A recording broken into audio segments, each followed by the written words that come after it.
Okay, folks, good evening. Does that sound okay?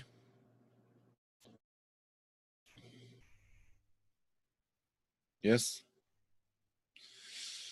All right.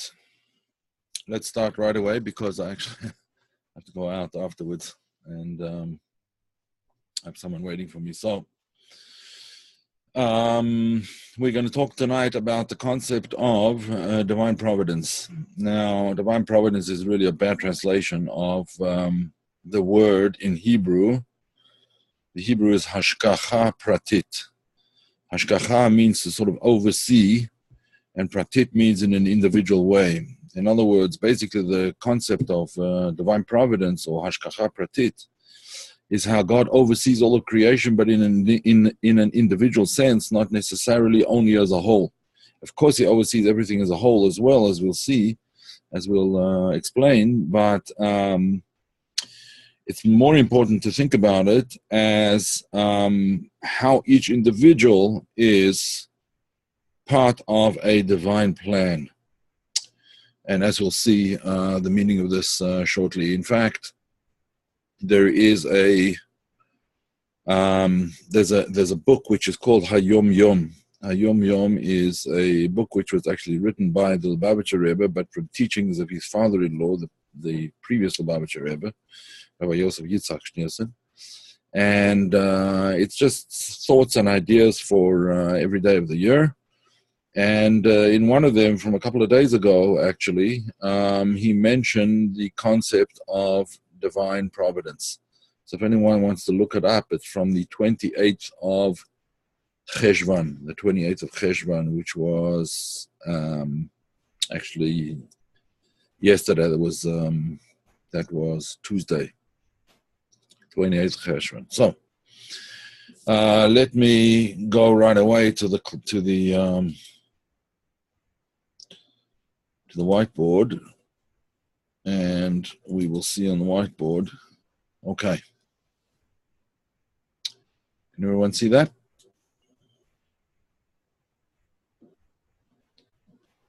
Okay, so I'm assuming that you can see it. The idea here, and we're going to go through it bit by bit, piece by piece.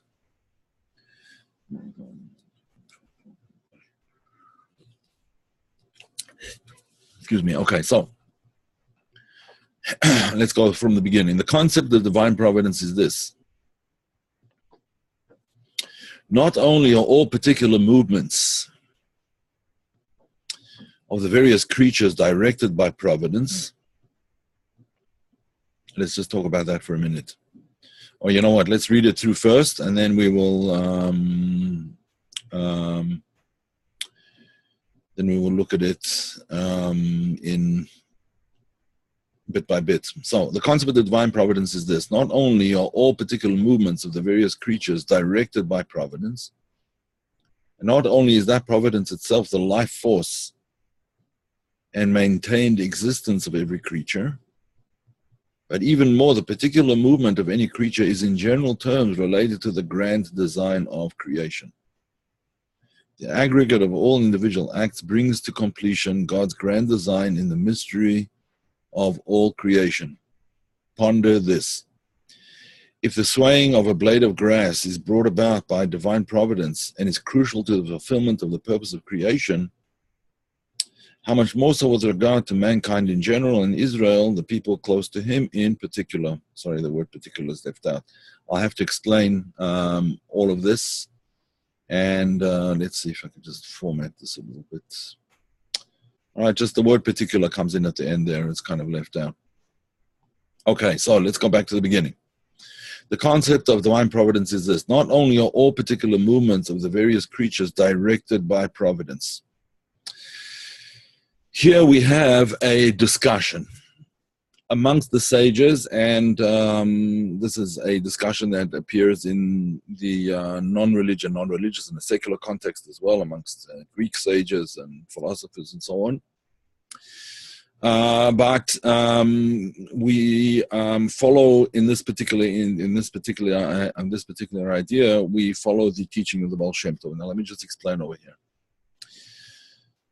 There are those who say, Maimonides included, that, or at least that's what he seems to be saying, that the particular movements of various creatures are directed by providence only in a sense.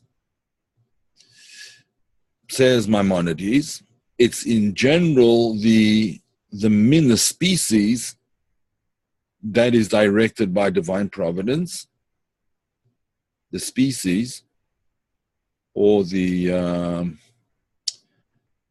type, but not necessarily the individual, with the exception of human beings. Since human beings have free choice, and since human beings are creatures with consciousness, therefore they are in a category of their own. That's according to Maimonides, the Rambam. However, according to the Baal Shem Tov, that is not in fact the case.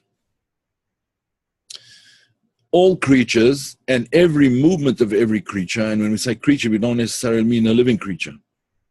We could mean the wave of the ocean. We could mean a rock.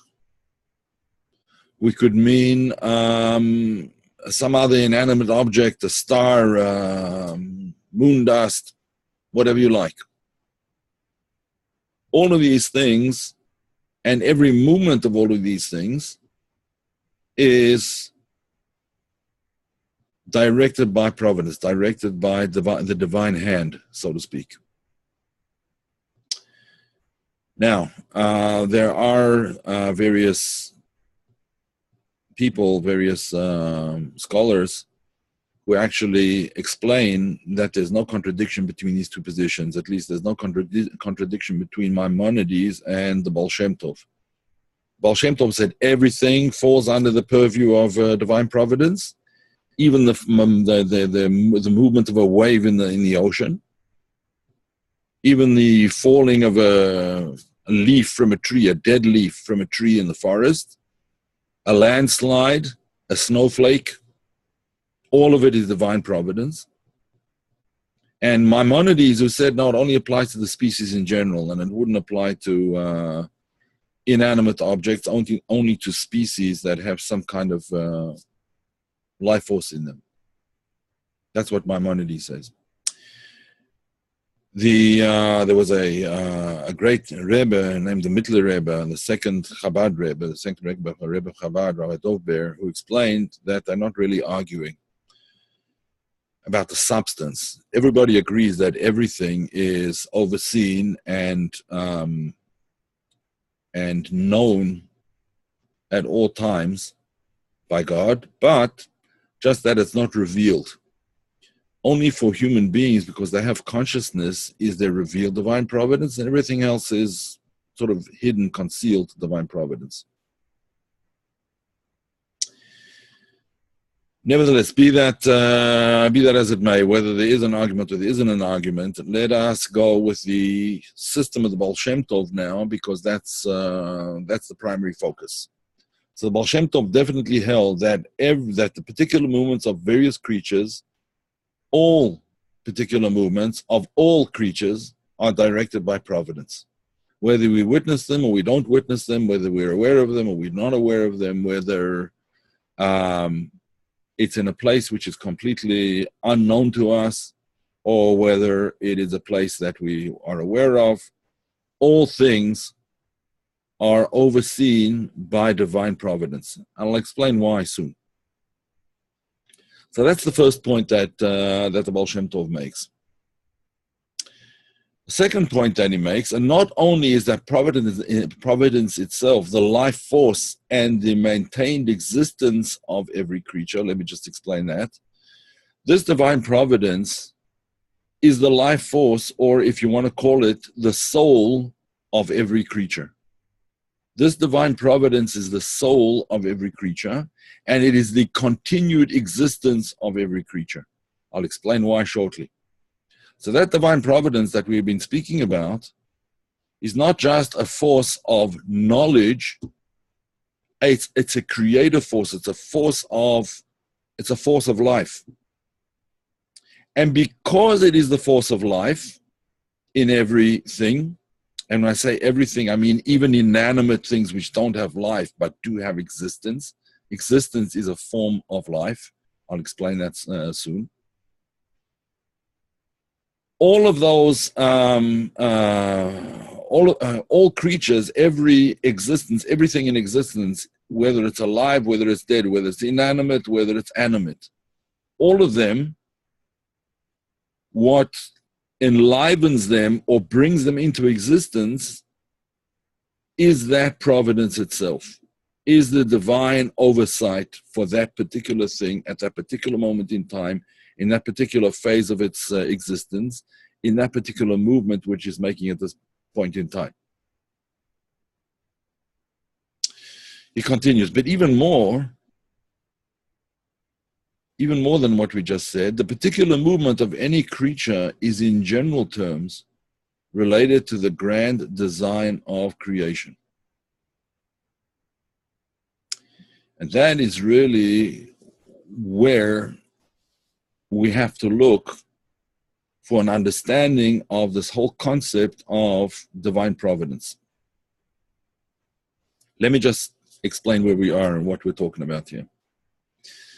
Everything that is in existence, in other words, from a human being to an inanimate object, water, a rock, something like that,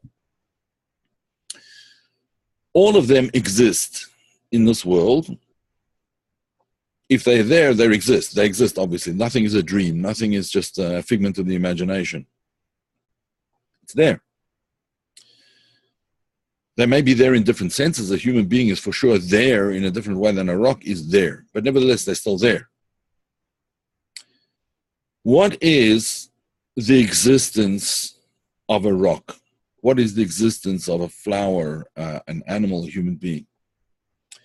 Their existence is the purpose for which they were created. The purpose for which they were created. Each and every person, let me just check something, 1 second, just a second. I'm going to stop sharing for a minute, okay?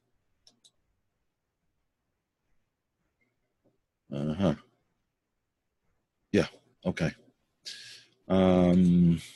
Back to sharing. Okay, so each and every existence is in existence because it has a purpose. If it wouldn't have a purpose, it wouldn't be here. There's no such thing as randomness in this sense. As far as God is concerned, if a thing is necessary in existence, it will be there. If it would not be necessary, it would not exist. It wouldn't be there. It would just not be there. It would either die and disintegrate, or it wouldn't be created in the first place, or it would disappear in a puff of smoke. So everything that exists because it has a function. And that function, as he just said over here, that function is the purpose. It's related to the grand design of creation. Now, grand design of creation is a grand terminology, but I mean, he wrote it in Hebrew. It's not an ideal translation in my opinion. When he means the grand design of creation, it means the overarching purpose of all of creation. So everything that's there has a purpose. That purpose is its existence. That purpose is its existence. Without that purpose, for that particular creature, at that particular point in time, in that particular activity that it's involved in now, if it's a plant or an animal or a human being, there's an activity, is by divine providence. In other words, God wants it to be there, doing what it's doing now. Let's just go a little bit further. The aggregate of all individual acts and all individual beings, they don't put it in here, but that's an important addition, brings to completion God's grand design in the mystery of all creation. In other words, everything that's going on right now is part of the grand design. It's part of God's design. It's part of what God wants from the world. That's the mystery of creation. The mystery of creation is essentially God's will being manifested in what you see in front of you, and of course what you don't see in front of you as well. In other words, the many, many planes and levels of existence, the many levels of spiritual worlds, as they are called in the Kabbalah. All of those are the grand mystery of all creation. But each individual has its place in that plan, in that divine plan, as the plan unfolds. And therefore, anything in existence, because it has a purpose, it has, in one sense or another, a soul. Now, the soul of a rock is going to be different than the soul of a human being. The soul of a rock is the purpose of that rock existing, that divine spark of its existence is its purpose, without which it wouldn't be here. But obviously, a rock can't do too much about what it is and what it's doing. Right? It's just a rock. It can't move. It doesn't have any free choice. It is what it is, and it is there because it has to be there. It has to be there because God wants it there. Right? Okay. As far as a plant or an animal is concerned, particularly an animal, animals have, to some extent, they have the ability to move, and they have the ability in a rudimentary sense to make certain choices. We wouldn't say that an animal has free choice, because an animal is completely conditioned by its nature. You're not going to see a cow sitting down on its hindquarters with its head turned up to the sky contemplating the origin of the universe. Cows don't do that kind of thing. And the reason that they don't do that kind of thing is because that's not what they are, right? They have a certain rail on which they run, so to speak, and that's what they are. They're not going to change. And all the thousands of years that cows have been around, whether domesticated or otherwise, I doubt that there was ever a case of a cow sitting down and playing the flute or writing an essay on the origin of the species or whatever, right? Or something like that. So obviously, the divine providence for everything other than human beings is of a lesser form than that for human beings. I'll explain that further shortly. Now, the main point here is that the existence of everything is its soul, and that is due to its purpose. Okay. And that affects everything that happens right throughout the existence of that particular object, what may happen, or whatever it may happen to be. Now, he continues.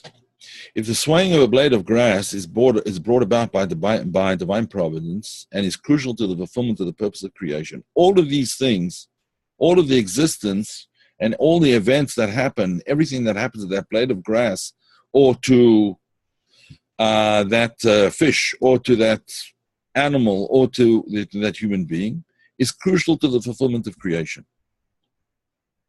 However, there are different levels of being crucial to the fulfillment of creation.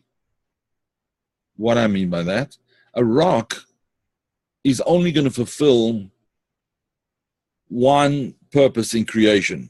It's being a rock. A rock is not going to be able to adapt itself to become anything else. Plants have the ability to adapt to a certain extent, animals even more so, and human beings much more so. So the purpose of creation is, in certain creatures, inanimate objects, is a very narrow, sort of a very narrow path in their fulfillment of the purpose of creation. And they have no real choice about it. Even animals don't have a lot of choice about what they do in the fulfillment of creation. Now, everything fulfills its purpose in creation in terms of being a means to an end. That creature exists in the world as a means to the end of, the end being God's purpose in creation. Without discussing what that might happen to be right now, it's not really a discussion for now. It's a much longer discussion. But whatever the purpose of creation is, however much that particular creature fulfills that purpose is the level of divine providence which governs it. In other words, the level of its soul, so to speak, which is the divine providence, as we said before, its existence. The divine providence is the life force or the soul of that thing. And depending on how important it is, of course it's important. Even a nail in a wall is very important to the house. The nail that keeps the picture hanging on the wall has its importance. Sure, it's not as important as the roof, yeah, but it is important nevertheless. It has its importance, it has its place. So everything has a place, and everything is crucial to the fulfillment of the purpose of creation, the way it is now, the way God wants it to be, right now.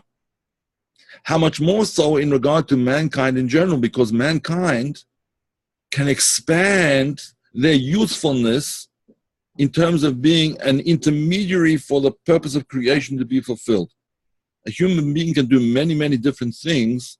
He can adapt himself to many many circumstances and many actions in order to fulfill the purpose of creation. Now, that applies to mankind in general, to everybody. But in terms of creation itself, one has to ask, why was the world created? For what purpose was creation brought about in the first place? The Midrash, and repeated in the Zohar, explain that there were two purposes of creation. In the word Bereshit, the first word in the Torah, Bereshit spells out Beit Reshit. There were two beginnings. In other words, two purposes for which the entire creation was brought about.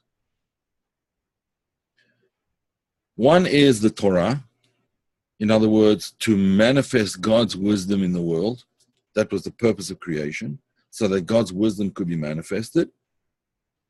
And the other purpose of creation is Israel, in other words, the Israelite people, the Israelites, Jewish people. Now, why is that? The first we could understand, but why the Jewish people? Now, the Jewish people simply because the patriarchs of the Jewish people, Abraham, Isaac, and Jacob, and Sarah, Rivka, Rebecca, Rachel, Rachel, and Leah, made that choice. They made that choice to dedicate themselves completely to the divine purpose of creation. So their operational manual, so to speak, in creation is that they become the bearers, or the, let's call it the torchbearers of that concept, that there is a divine purpose in creation, and it's our function to reveal that divine purpose in creation. So in a sense, they themselves become the purpose of creation. They become the purpose of creation because they have decided, by way of birth into this family of Abraham, Isaac, and Jacob, and so on, and their wives, to take part in this. Now, does it mean that anyone is excluded from that? No, nobody is excluded from that. Anybody who decides to take upon himself that role and that function has basically the same status. It's not like, an Aryan. You're either born an Aryan or you're not born an Aryan, right? A person is either born with a Chinese, or you're not born Chinese. And you can't change it. Yes, you could take on Chinese citizenship, but you don't have you're not a Chinese, a natural Chinese born person. You're not. An Aryan is a certain race, and if you're an Aryan, you're an Aryan. If you're not, you're not. You can't join. Right? Anyone can join. As far as the concept of Judaism, anybody could join at any time. That's not the point, right? So no, we don't proselytize, and we don't make anybody an offer to join, or try and force anybody to join. That's for sure not the purpose. But the idea of the essential idea of the patriarchs and the matriarchs was that they wanted to be the torchbearers of this idea that everything has a purpose, and our purpose is to reveal that purpose in the world. Anyone who's part of that is part of the same idea of divine providence, an individual divine providence which cannot be fully fathomed. It's completely beyond comprehension. It cannot be fully fathomed. And it is there in some cases by birth and in some cases by choice. So, just to sum up, therefore, what we've discussed so far, and we'll have to leave it at this because I have to go out. My wife is waiting for me. So, what we discussed so far is as follows. There is divine providence for everything in creation. That divine providence is the life force of that particular creature, and including the life force of everything that happens to that person, and the movements and the person's progress, or the object's progress through life or through existence or whatever. Or everyone takes part in the divine and the ultimate divine plan for creation, but different things partake of that to different degrees. Lower on the scale of existence, inanimate things partake much less of the ultimate purpose. Everything above that, more so, and human beings even more than that. Amongst human beings, those who regard the divine purpose in the world as their purpose, which the Jewish people took upon themselves, and anyone can join in the effort, are overseen, so to speak, with the greatest hashgacha, with the greatest oversight. That is called Am HaNivchar, and the Jewish people were chosen for that function. They were chosen for that function because they chose that function. Now we can't really get out of it. We're stuck in it. So for better or for worse, thank God for better. But that is the reality. Okay, I'll have to leave it at that at this tonight. I apologize for not giving you a chance to ask questions. But if everyone has questions, please send them in by email, and I will take them as soon as I can. Okay, thanks everybody. Have a good night, and I will see you hopefully on Sunday, although I don't know. I've said that Sunday is an abeyance, but we'll have to wait and see what happens. Okay, all the best, and see you next time around.